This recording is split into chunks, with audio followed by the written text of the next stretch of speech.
Bismillahirrahmanirrahim. Assalamualaikum warahmatullahi wabarakatuh. Alhamdulillahi rabbil alamin. Hamdan katsiran thayyiban mubarakan fi. Asyhadu an la ilaha illallah wa asyhadu anna Muhammadar Rasulullah. Allahumma shalli ala sayyidina Muhammadin wa ala alihi wa sahbihi ajmain. Amma ba'du. Jamaah salat subuh masjid Jabalus Salam, yang insyaallah langkah-langkah Bapak Ibu ke masjid ini menghapuskan dosa-dosa yang pernah kita perbuat. Langkah-langkah Bapak Ibu ke masjid ini meninggikan derajat kita di sisi Allah Subhanahu wa taala. Langkah-langkah kita ke masjid ini membuka pintu-pintu kebaikan, pintu-pintu rezeki, dan menutup pintu-pintu keburukan dan pintu-pintu kemaksiatan.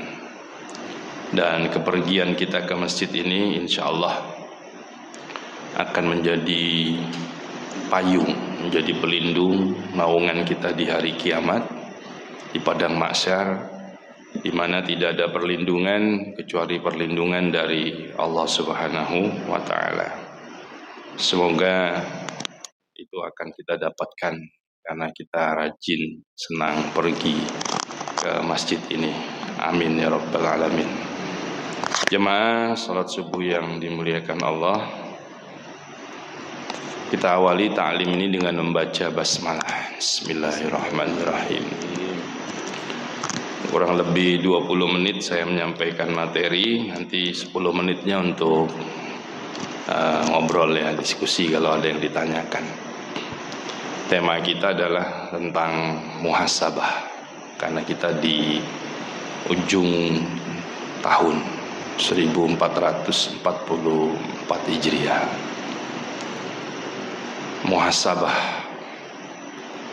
Muhasabah itu dari kata hasaba yuhasibu muhasabah, artinya perhitungan, menghitung, mengkalkulasi. Itu dalam bahasa Arabnya hasaba yuhasibu muhasabah. Nah, itu secara etimologi asal katanya, jadi perhitungan. Kemudian kalau secara istilah,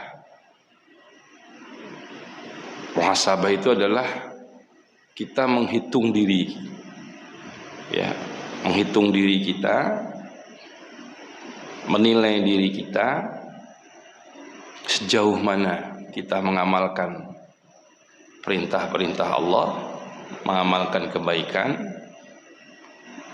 dan sejauh mana kita melanggar, ya, melakukan larangan-larangan Allah. Nah, itu namanya muhasabah. Muhasabah ini penting Bapak Ibu sekalian, ya. Muhasabah ini penting. Ada sebuah hadis, ya. Sebetulnya ini perkataan Umar bin Khattab, ya. Tapi kan Umar bin Khattab itu, kata Nabi, ikuti aku dan ikuti khulafaur rasyidin. Ikuti aku dan ikuti 4 khalifah itu, Abu Bakar radhiyallahu an, Umar, Utsman, dan Ali karamallahu wajah. Hasibu anfusakum qabla an tuhassabu. Hisablah, hitunglah dirimu, kata Umar, qabla an tuhassabu, sebelum kamu dihitung oleh Allah. Ini luar biasa, ya. Hitunglah dirimu sebelum kamu dihitung oleh Allah Subhanahu wa taala. Wa tazayyanu lil ardil akbar wa innama yukhifful hisabu yaumal qiyamah ala man hasaba nafsahu fid dunya. Apa artinya? Dan berhiaslah diri kalian untuk menghadapi penyingkapan yang besar. Lil ardil akbar, penyingkapan yang besar. Apa itu hisab? Yaumul hisab, hari kiamat, hari perhitungan.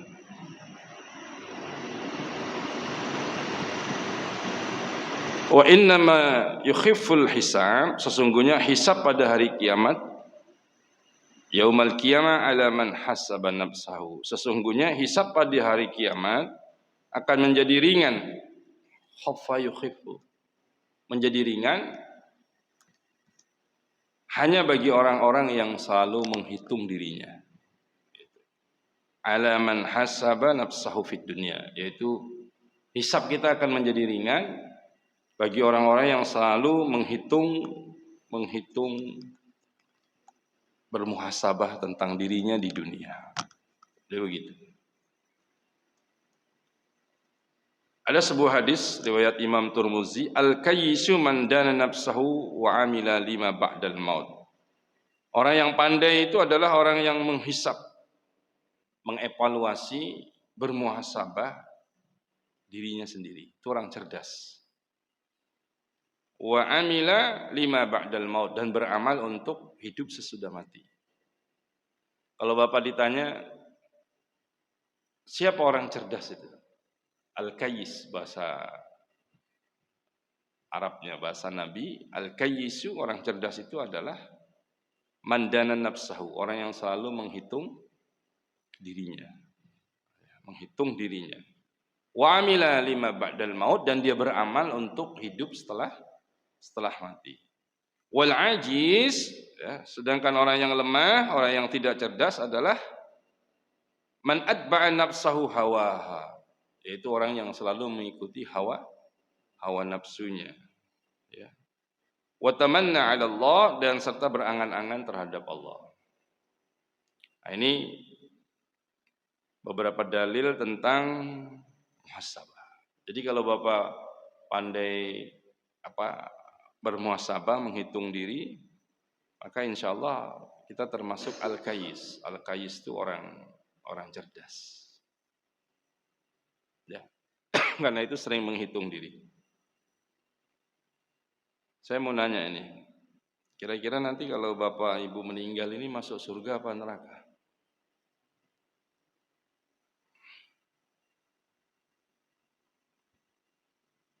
Bingung jawabnya ya. Pernah ngitung?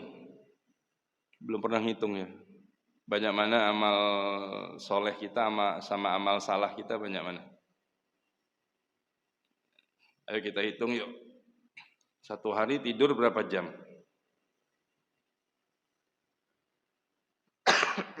Bapak, Ibu tidur satu hari berapa jam? Ada 8 jam? Ada ya, 8 jam lah. Kerja berapa jam?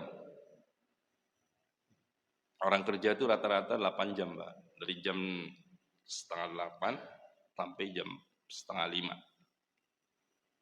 5. 8 sampai 10 jam. Itu aturan pekerjaan itu antara 8 sampai 10 jam. Kalau lebih itu lembur namanya. Ya. Mandi, makan, dandan,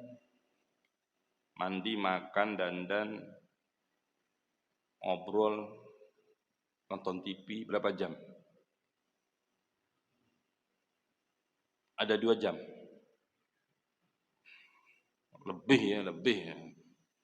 Lebih. Nonton debat di TV aja antara Anies, Prabowo, dan apa satunya? Ganjar aja udah 1,5 jam itu. Nonton film India bisa 2 jam itu. Browsing, buka internet, jawab WA, baca berita, cari informasi kenaikan gaji, pemotongan gaji, kenaikan pensiun, ya. Berapa jam? Bapak kalau buka internet, buka WA, buka YouTube itu berapa jam? Anggap aja 3 jam ya. Perjalanan, ngantar istri, ngantar anak, ngantar cucu, kemana, itu berapa jam? Belum lagi macet di Damai sini. belum lagi macet di beberapa tempat. Anggap aja 2 jam lah ya sehari. Itu kalau saya hitung sudah 25 jam. Maaf, 23 jam. Tinggal sholatnya aja. Satu kali sholat berapa menit? Tadi kita sholat subuh itu berapa menit? 10 menit aja tadi saya hitung itu 10 menit. Rata-rata 10 sampai 15. Jarang imam itu sampai 20 menit, itu jarang. Kalau saya hitung itu teman-teman imam itu rata-rata 10 sampai 15, itu lama sudah itu. Nah, kalau satu kali sholat 10 menit, kalau 5 kali sholat berapa menit? Berapa? 50 menit. Tidak sampai 1 jam. Jadi 24 jam itu sholat kita hanya 50 menit, anggap saja 1 jam. Sementara masalah dunia tadi, browsing, di perjalanan, nonton televisi, mandi, dandan, kerja, tidur, itu hampir 23 jam. Terus kalau kita mati besok itu kira-kira masuk surga enggak? Kan itu namanya muhasabah, pertanyaan. Nah itu, coba kita renungkan. Tidur itu 8 jam loh Pak. Kalau Bapak tidur jam 10 malam, 11, 12, 1, 2, 3, 4, 6 jam. Tambah lagi kalau misalnya leyeh-leyehan tidur siang itu rata-rata antara 6 sampai 8 jam. Kerja itu 8 jam. Habis sudah waktu kita itu 16 jam. Nah, itu hitung saja. Jadi banyak mana kita mengejar dunia dan banyak mana kita mengejar akhirat, 5 ba'dal maut, mempersiapkan diri untuk hidup setelah kematian. Nah, ini namanya muhasabah. Tapi Bapak Ibu sekalian, yang kerja itu bisa bernilai ibadah, bisa kalau kita niatkan untuk melayani umat. Ya, kita niatkan untuk mencari nafkah untuk istri, anak, dan keluarga kita. Maka itu menjadi nilai ibadah juga. Makanya saya sering sampaikan di teman-teman pekerja itu, ya, di pegawai, di kontraktor, di perusahaan, di pengusaha, apa saja, niatkan semuanya itu lillah, karena Allah. Gojek itu jangan hanya niat cari duit. Kalau dia niat hanya cari duit, maka dia akan dapat duit saja. Tapi niatkan itu untuk karena Allah, melayani umat, membantu orang yang butuh transportasi. Nah, sehingga ketika dia mendapat pesanan, alhamdulillah aku bisa mengantarkan orang untuk melakukan kebaikan. Bismillahirrahmanirrahim. Ya Allah, jadikan Gojekku ini ibadah. Maka dia mengantar ojek itu bernilai ibadah. Sama juga guru. Guru itu kalau ditanya, mau kemana Pak? Kerja. Ngapain? Ya saya cari duit. Nah itu dia dapat duit saja. Tidak dapat apa-apa. Tapi kalau ditanya, mau kemana Pak? Ya mau mendidik anak bangsa. Semoga generasi kita itu jadi generasi yang soleh, yang pintar. Sehingga nanti dia bisa membawa keluarga, agama, bangsa, dan negara ini lebih baik. Maka nilainya ibadah. Dia 8 jam dari setengah 8 sampai setengah 4 sore itu bernilai ibadah. Ada tukang, Pak mau kemana? Ada borongan itu. Borongan apa? Borongan sekolah. Ya mudah-mudahan cepat selesai jadi dapat duit borongan. Dia hanya dapat itu. Beda dengan orang yang kerja, Pak mau kemana? Membangun sekolah. Saya bangun sekolah ini dengan kerja saya yang baik. Sehingga sekolah ini jadi kuat, sekolah ini jadi bagus, dan insya Allah nanti anak-anak yang sekolah di sini itu enak sekolahnya, aman. Saya nyiapkan generasi, ya saya cuma bisa membantu membangun sekolah ini saja. Nah, itu menjadi ibadah. Jadi mari kita jadikan kerja kita itu ibadah. Maka 8 jam itu kita raih menjadi ibadah, kan dapat tambahan. Gitu. Nah ini penting Bapak Ibu sekalian yang berbahagia. kita pahami. Sekarang kita satu hari baca Quran berapa menit? Bapak satu hari baca Quran berapa menit? Banyak mana baca Quran dengan buka internet? Itu muhasabah. Nah, hadirin yang dimuliakan Allah Subhanahu wa taala, karena itu muhasabah ini satu, dia akan menjadikan seorang hamba yang pandai bersyukur. Karena dia begitu banyak melihat nikmat-nikmat Allah yang ada pada diri kita. Ya.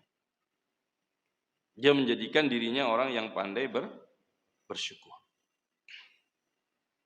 Ya. Dia bersyukur, ya Allah, aku masih sehat. Banyak teman-temanku yang sudah stroke. Ya Allah, aku masih hidup. Banyak teman-temanku yang sudah dikubur. Tinggal namanya saja. Ya Allah, aku bisa punya rumah. Alhamdulillah. Banyak teman-teman yang masih kontraktor. Kontrak sana, kontrak sini. Ya Allah, aku punya anak. Anak-anakku sehat dan sudah sukses semua. Banyak orang yang tidak punya anak. Banyak orang yang anaknya terlibat kasus narkoba, terlibat kasus minuman keras. Ya Allah, aku punya istri. Walaupun tambah hari tambah gemuk, tidak apa-apa. Yang penting dia solehah. Begitu. Kalau orang tidak pandai bermuhasabah, dia tidak pandai bersyukur. Karena itu orang yang bermuhasabah, orang yang pandai bersyukur. Yang kedua, muhasabah itu menjadikan kita seorang sosok pembelajar.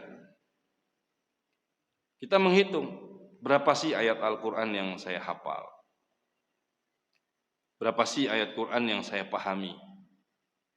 Berapa sih doa-doa Nabi yang sudah saya hafalkan dan amalkan? Itu muhasabah. Ya. Berapa sih sholat sunnah yang sudah kami lakukan, yang sudah saya lakukan? Dalam satu hari itu ada duha, ada tahajud, ada witir.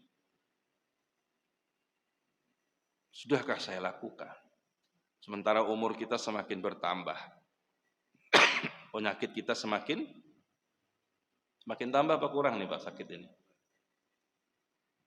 Semakin tambah. Dulu tidak ada kolesterol, sekarang kolesterol. Dulu tidak ada jantung, sekarang sudah mulai jantung. Dulu tidak ada hipertensi, sekarang hipertensi. Sementara ibadah kita masih begini-begini saja. Baca Quran kita masih begini-begini saja. Zikir wirid kita masih begini-begini saja. Nah, itu muhasabah. Sehingga orang yang bermuhasabah itu akan menjadi seorang sosok pembelajar. Dia selalu belajar. Kemudian yang terakhir, muhasabah itu mendorong jiwa berprestasi. Mendorong kita untuk berprestasi. Prestasi apa? Prestasi ibadah dan prestasi untuk menyiapkan hidup sesudah kematian kita. Nah, itulah pentingnya muhasabah. Makanya di momentum-momentum akhir tahun itu banyak kita gunakan untuk muhasabah. Menghitung diri kita ini. Ya. Menghitung amal kita. Menghitung dosa kita. Mudah-mudahan di muhasabah Bapak Ibu semua amal solehnya lebih baik, lebih banyak. Amin ya rabbal alamin. Termasuk muhasabah itu kita ini sudah haji apa belum kan begitu.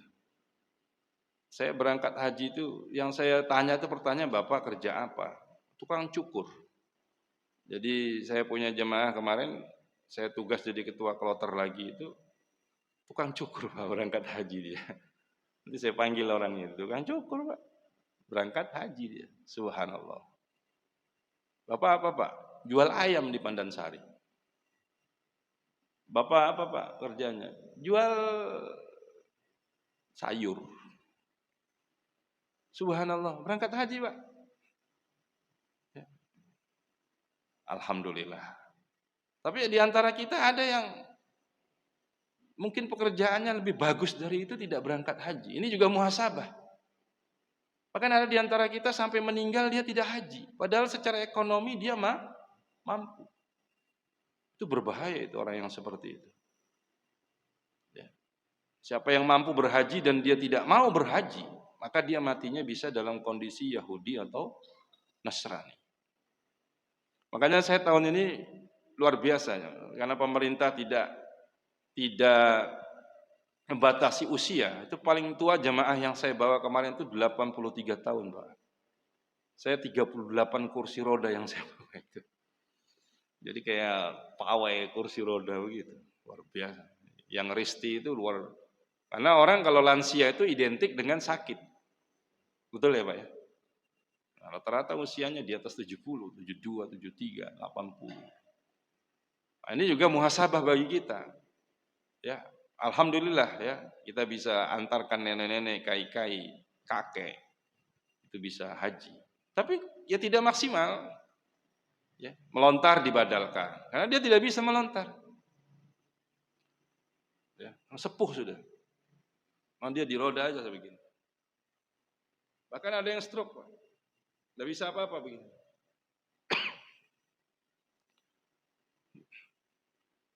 Melontar dibadalkan.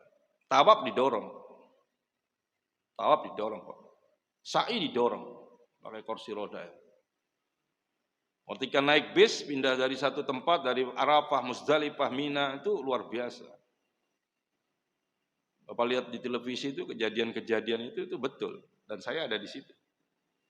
Anak jamaahnya lansia semua, 155 orang itu resiko tinggi. Ya, resiko tinggi itu artinya asam urat, macam-macam sudah itu, tekanan semua. Muhasabah kita, kenapa dulu muda tidak nabung untuk haji? Ya. Karena itu jamaah sekalian, kalau ada yang belum haji di sini cepat daftar haji ya. Ada yang belum haji kah? Jual aja tanahnya di IKN itu. Ya kan, nanti begitu ditanya di alam kubur susah itu. Sudah sholat, sudah puasa, sudah zakat, sudah. Kemudian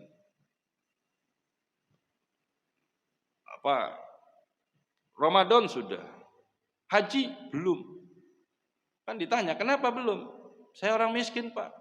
Mana bisa miskin dong, mobilnya aja Avanza 1 sama apa tuh? Ras. Rubahnya jadi BDS bagus kok. Iya kan? Nanti kan ditanya. Tapi kalau Bapak sudah punya tabungan haji, ya Allah saya sudah niat, tapi belum terpanggil-panggil. Nanti kan dikasih lihat aja ke malaikat itu buku tabungannya itu. Daftar tunggunya 33 tahun. Ya. Tapi Bapak tidak usah mikir daftar tunggunya. Ambil aja uang 25 juta, bawa ke bank syariah, habis itu bawa ke kantor Kementerian Agama, nanti dapat porsi. Dapat seat, kapan Bapak akan berangkat. Tidak usah dipikir kapan berangkatnya. Ya. Tahun ini aja sudah tidak pakai batas usia, 83 tahun boleh berangkat. Jadi kalau umur Bapak 50, nunggu 33 tahun berapa umurnya nanti berangkat? 83 tahun kan? Di Balikpapan ini daftar tunggunya 33 tahun. Jadi 50 tambah 30. 83, masih bisa, Pak. Tapi Bapak didorong kalau tawaf itu nanti. 83 tahun. Karena itu saya menghimbau yang muda-muda yang masih ada duit, daftarlah haji. Haji itu kalau masih muda, Pak, masih sehat tuh enak. Kayak wisata saja kita. Tawaf, sa'i, jamarat, melempar. Walaupun 12 kilo, tiap hari, 4 hari kita melempar itu. 12 kali 4 berapa itu? Jalannya 48 kilo itu masih kuat. Nyaman. Tapi kalau sudah umur 80-an itu sudah bisa. Berat. Ya, tapi masih bisa selama belum meninggal dunia. Nah, karena itu mari kita bermuhasabah. Harta kita berapa, mobil kita berapa, tabungan kita berapa. Loh, kok belum haji? Itu pertanyaan sebetulnya. Nah, hitunglah diri kita sebelum dihitung oleh Allah Subhanahu wa taala. Mumpung pemerintah belum menaikkan harga pendaftaran haji. Ini kan pelunasan haji sudah 51 juta. naik sudah. Pendaftaran masih 25 juta. Ada kemungkinan bisa saja pendaftaran bisa naik. Tapi ini info saja ya, bukan aturan. Insya Allah mudah-mudahan ke depannya daftar tunggu itu tidak ada. Insya Allah. Kenapa? Karena di Mekah itu sekarang sedang dibangun tower-tower, hotel-hotel yang super power besar. Sekarang saya di hotel besar itu aja satu, kloter Balikpapan 1 sampai kloter Balikpapan 6 itu satu hotel. Kemudian ada sebuah tower itu semua menampung sampai 2.000, 3.000 jamaah. Itu satu hotel aja, bahkan bisa dibangun nanti satu apartemen hotel itu bisa nampung sampai ratusan ribu bahkan jutaan manusia. Nah, kalau kondisi seperti itu kan berarti nanti kuotanya akan terus bertambah. Tahun ini aja kuota bertambah. Balikpapan harusnya 16 kloter embarkasi. Sekarang jadi 21 kloter, Pak. Luar biasa kan? Nah, karena itu Bapak kalau daftar haji tidak usah terlalu mikir kapan berangkatnya, daftar saja. Ya. Jangan sampai kita tanahnya 10 kapling, mobilnya 3, rumahnya bagus, istrinya 2, semuanya banyak tapi dia tidak berangkat haji. Duit ada. Ini bahaya orang seperti ini. Berarti dia tidak punya niat untuk menjadi seorang haji. Padahal haji itu adalah kewajiban kita. Nanti suatu saat mudah-mudahan kalau kuota kita ditambah terus, maka jamaah kita daftar tunggunya semakin berkurang. Kalau daftar tunggunya semakin berkurang, maka ya mudah-mudahan suatu saat nanti daftar tahun ini, tahun depan sudah bisa berangkat begitu. Ya, insya Allah lah, didoakan aja, didoakan pemerintah, didoakan Saudi. Tapi saya lihat memang itu pembangunannya luar biasa, Pak. Mekah tuh sekarang flyovernya itu jalan layangnya tuh. Ya, 2015 saya dulu macet di Mekah, sekarang tidak ada macetnya. Karena flyovernya sudah kayak di Amerika gitu, sudah luar biasa. Kemudian Bapak Ibu sekalian yang berbahagia, nanti tapi suatu saat subsidinya dikurangi gitu. Kalau sekarang kan mesti 51 juta, masih disubsidi. Kalau tidak disubsidi, haji itu bayarannya 96 juta. Tahun ini sebetulnya, tahun depannya bisa 100 lebih. Tapi kan nanti lebih cepat gitu, lebih cepat. Nah, ini. Mudah-mudahan jamaah Masjid Jabalus Salam ini semuanya bisa haji lah. Amin. Ya. Niatkan itu. Kalau kita sudah niat, kita sudah daftar, kita sudah punya seat, kalau meninggal itu sudah haji.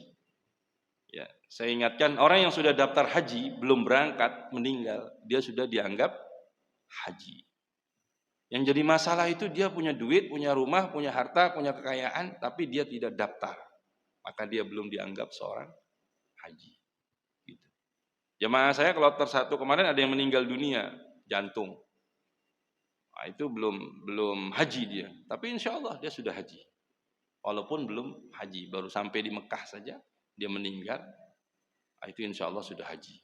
Ya, kenapa? Karena dia sudah niat seperti itu. Nah, inilah muhasabah kita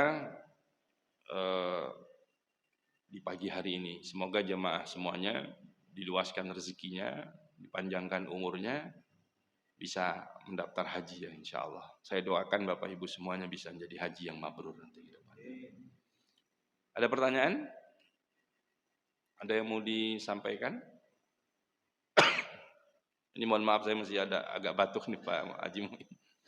Karena di Mekah itu yang ada batuk itu cuma tiang listrik. Onta juga batuk kan. Ada yang mau ditanyakan? Disampaikan?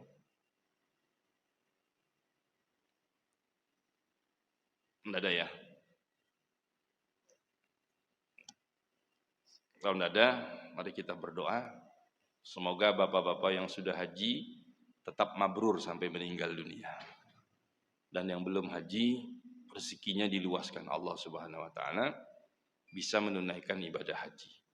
Tidak menunggu pensiun, tidak menunggu tua, sekarang kita mulai mendaftar. Insya Allah nanti ada jalan yang diberikan Allah pada kita. Baik, kita awali dengan talbiyah ya. Semoga Bapak nanti diantarkan talbiyah ini untuk menjadi seorang haji dan hajah yang mabrur. Labbaik Allahumma labbaik. Labbaik la syarika laka labbaik. Innal hamda wan ni'mata laka wal mulk la syarika lak. Amin ya Allah. Alhamdulillahi rabbil alamin. Allahumma salli ala sayyidina Muhammad wa ala alihi wa sahbihi ajma'in. Ya Allah ya Rahman ya Rahim. Jadikanlah kami para haji, para hajjah, haji dan hajjah yang mabrur ya Allah, sampai kami meninggalkan dunia ini. Bagi saudara-saudara kami yang belum berhaji ya Allah, berilah mereka rezeki yang luas, yang banyak, yang berkah. Gerakkan hatinya untuk mendaftar haji. Panggil ya Allah mereka semua untuk ziarah ke Makkah dan Madinah. Panggil mereka untuk ke Arafah, Muzdalifah dan Mina. Panggil mereka semua ya Allah. Mudahkan, lancarkan mereka untuk menunaikan ibadah haji ya Allah. Ya Allah, jadikanlah kami orang-orang yang pandai bermuhasabah, pandai menghitung diri sebelum kami Kau hitung ya Allah.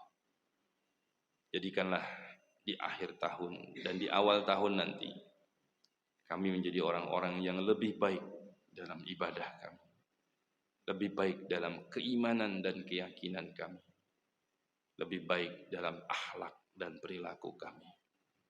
Terimalah amal-amal ibadah kami ya Allah.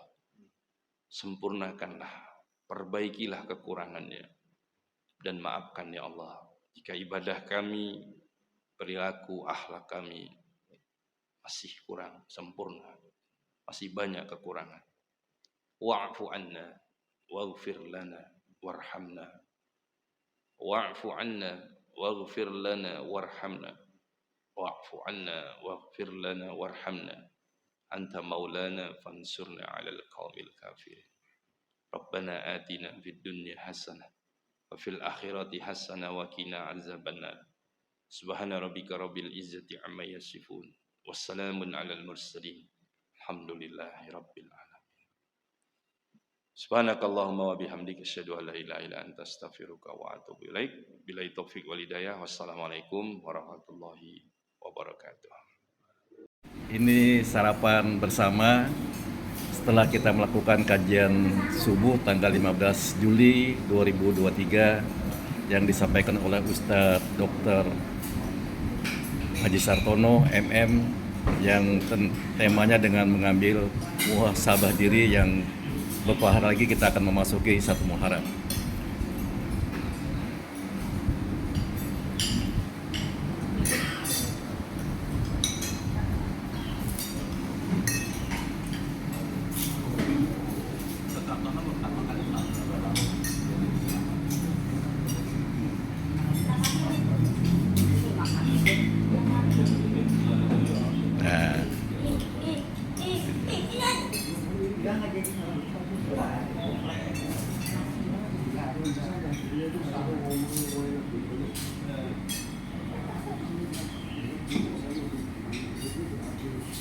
Apa menunya Budi? Kalau orang Jawa bilang sih kerni Pak Haji, nggak tahu kalau di sini ya. Iya. Nopo tuh kernit nopo? Ya kayak gini Pak, di daging di Oh, daging di lain bakso Pak. Daging giling. daging giling, kerni. Kayak Rolande. Pak, tapi enggak enak. Tulangnya keras. Oh, tulangnya keras. Piringnya juga keras ya? Iya. Insya Allah. Banyak-banyak bersyukur. Kuahnya basah. Banyak-banyak bersyukur. Alhamdulillah. Muhasabah tadi bersyukur. Awas dulu. Masih belum aktifkan.